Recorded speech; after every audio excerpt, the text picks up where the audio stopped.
Okay, picture the scene. You're in the mud. It's raining. You are completely surrounded by armed guards who really want to kill you. Mm-hmm.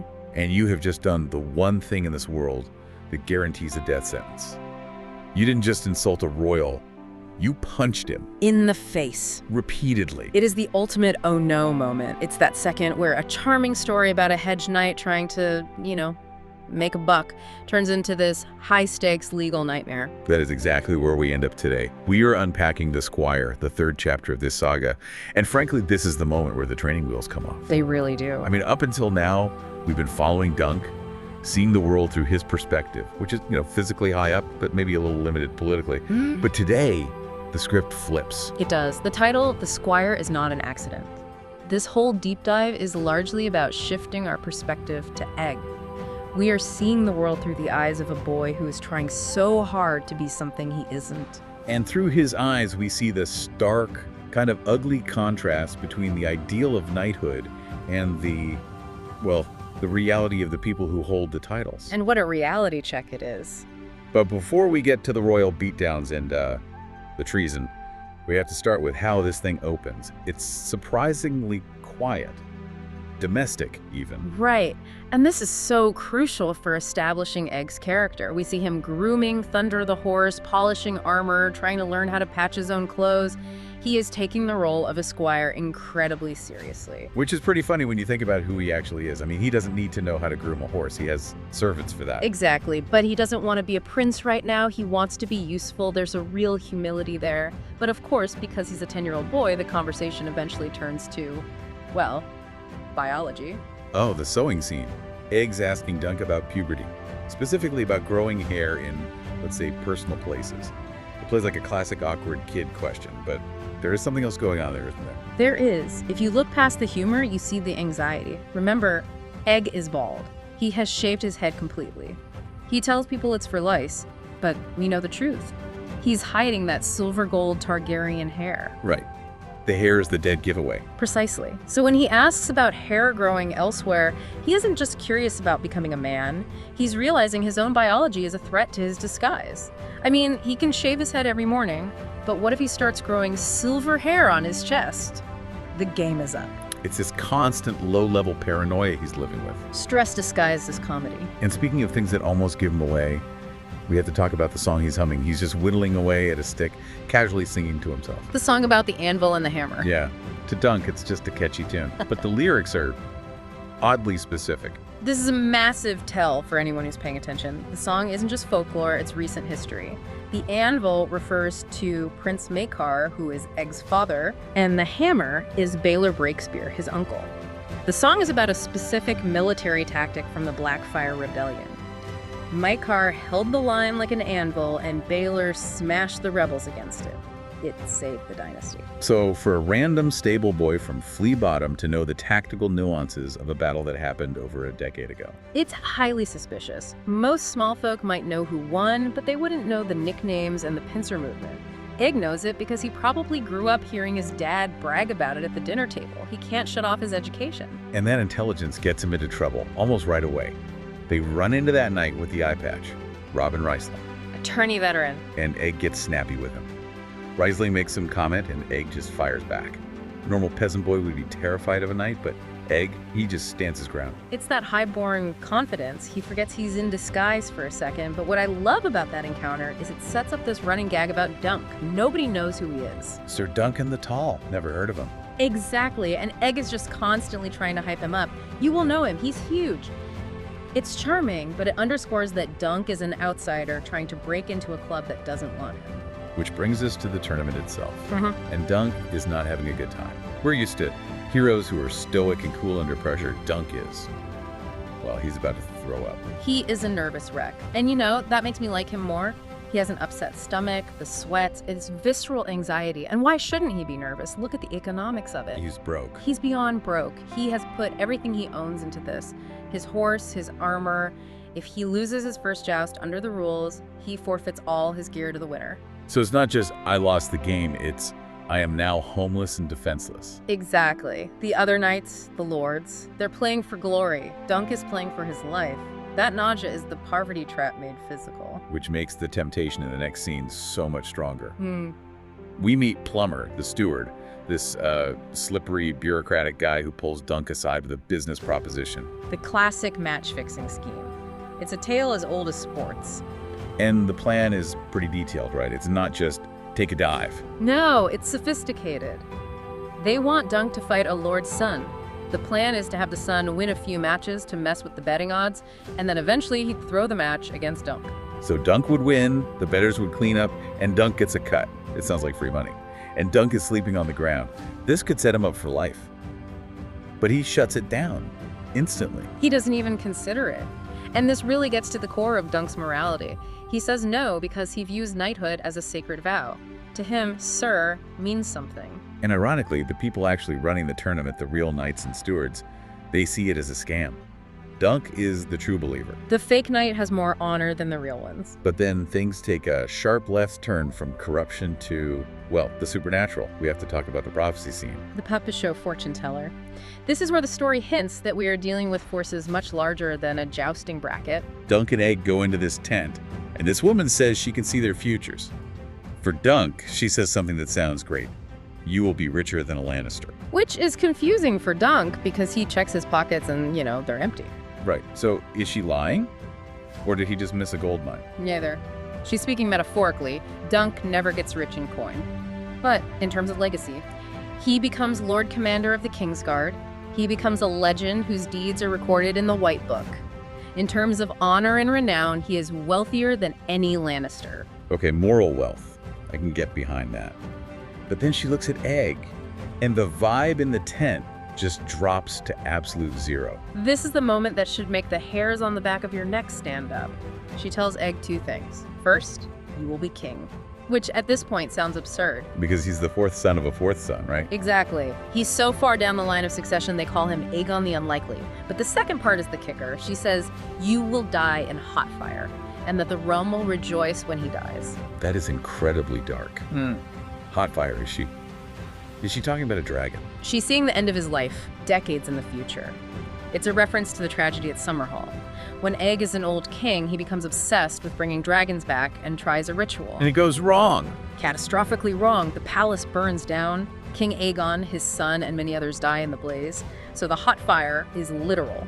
But what about the part where the realm rejoices? That sounds like he becomes a tyrant. And that's the cruel irony of prophecy. They aren't rejoicing that he's dead. They're rejoicing because amidst the flames, a baby is born. Rhaegar Targaryen, the realm cheers for the new prince, effectively cheering while the old king burns to death. Wow. That is just heartbreaking. No wonder Egg gets so angry. He calls her a fraud. It's fear. He's a kid, and deep down he has that Targaryen blood. Dragon dreams and prophecies run in his family. I think on some level he knows she's telling the truth, and it scares him to death. Dunk drags him out, dismissing it all as nonsense. But while we're on the topic of Targaryen madness, we have to pivot to the villain of this piece, Aerion Brightflame. If Baelor is the best of the Targaryens, Aerion is the absolute worst. He makes an entrance that is just loud. His armor is painted like dragon scales, his shield has a dragon-breathing fire, his horse is dressed like a dragon. It's like he's trying way too hard. It's cosplay. That's the best word for it. You have to remember, the real dragons are dead. The Targaryens are feeling insecure. Their ultimate weapon is gone. Aerion is the embodiment of that insecurity. He dresses like a monster to convince everyone and himself that he still is one. Titles without honor. Exactly, and we see how dangerous that is during his joust. He goes up against Humphrey Harding. Now, in a joust, the goal is to break your lance on the shield or unhorse the guy. Right, there are rules. It's a sport. And the number one rule is, you do not hit the horse. It's cruel, dangerous, and the mark of a coward.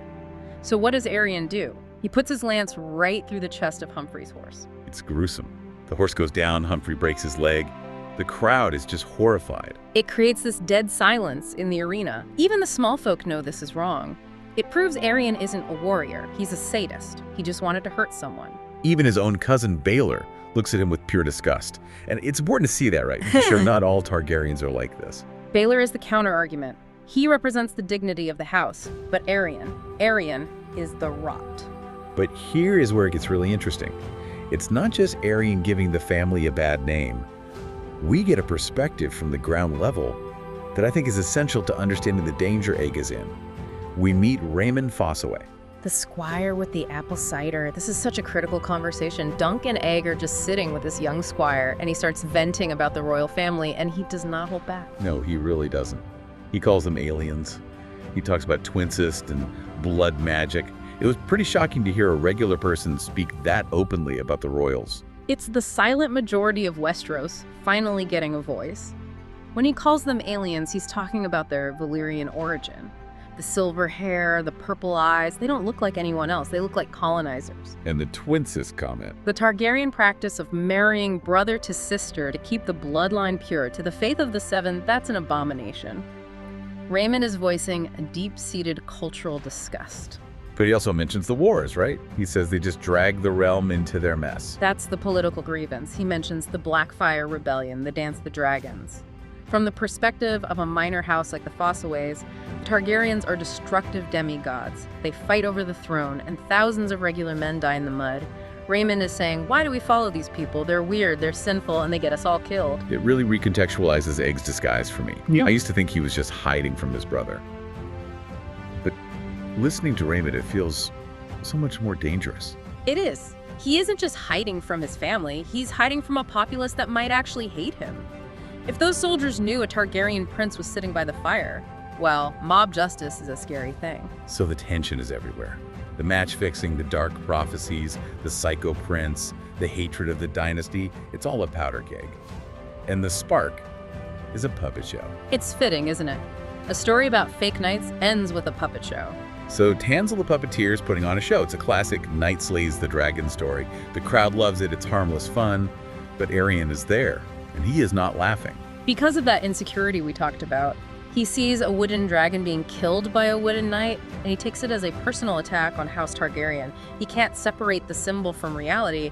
To him, this is treason. So he snaps. He orders his guards to attack the puppeteers, and then he starts breaking Tansel's fingers. This is the moment that changes everything. It's not a joust anymore, it's torture. He is systematically crushing the hands of an innocent woman because his ego was bruised. And Dunk arrives. He sees this. He sees a prince of the blood surrounded by guards, hurting a woman. Any smart person walks away. You do not touch royalty. But Dunk Doesn't calculate. He doesn't think about the law or his poverty. He just sees evil, and he acts. This is the definition of a true knight. He charges in, he hits Aerion, and he doesn't just slap him, he beats him into the mud. He kicks him in the face. It's a visceral, brutal beatdown. He treats the prince like a common tavern brawler. And for just a few seconds, it feels so righteous. But then reality crashes back in. The guards swarm him. Spears are leveled at Dunk's throat. He's seconds from being turned into a pincushion. He assaulted a royal. He's dead. And then this one voice cuts through it all. I'm Aegon Targaryen. It's such a powerful image. Egg steps in front of the spears. Think about what that costs him. He loves being Egg. He loves the anonymity. Right. In that moment, he sacrifices all of it. He reveals himself to the world, not to gain power, but to save his friend. He uses his privilege as a shield for Dunk. And the guards freeze. You can't kill a prince, and you can't kill the man the prince is protecting. The immediate violence stops. But the episode ends right there, with Dunk panting and Aerion bleeding in the mud. And we have to be very clear about the situation Dunk is in. He hasn't won. He has struck a royal prince. Under Westerosi law, the penalty for that is dismemberment. Specifically, the hand that struck the blow, sometimes the foot as well. It's an ancient law to keep the hierarchy in place. You just do not touch the blood of the dragon. So Dunk's dream is over. You can't be a knight with one hand. And honestly, he's lucky if he only loses a hand. Aerion will want his head for this. So we've gone from a fun travel story to a capital crime in the blink of an eye. That's the volatility of this world. One moral choice can destroy your life. And that brings us back to the central theme here. What is nobility? Aerion had the blood and the title, and he acted like a monster. Dunk had nothing but rust and a horse named Thunder, and he acted like a king. It completely inverts the social order. The system says Aerion is the hero, but our eyes tell us it's Dunk. And now, the legal system has to decide which version of reality it accepts. I cannot wait to see how the politics of this play out. It's going to be so intense. Well, the trial of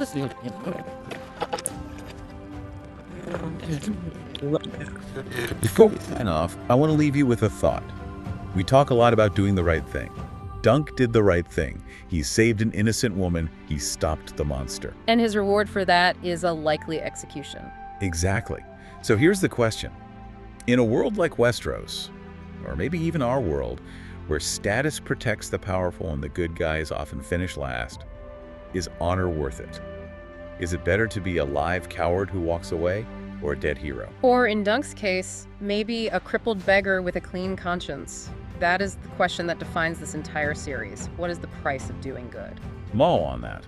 We'll be back next time to see if Dunk gets to keep his hand. Thanks for listening to The Deep Dive. Until next time.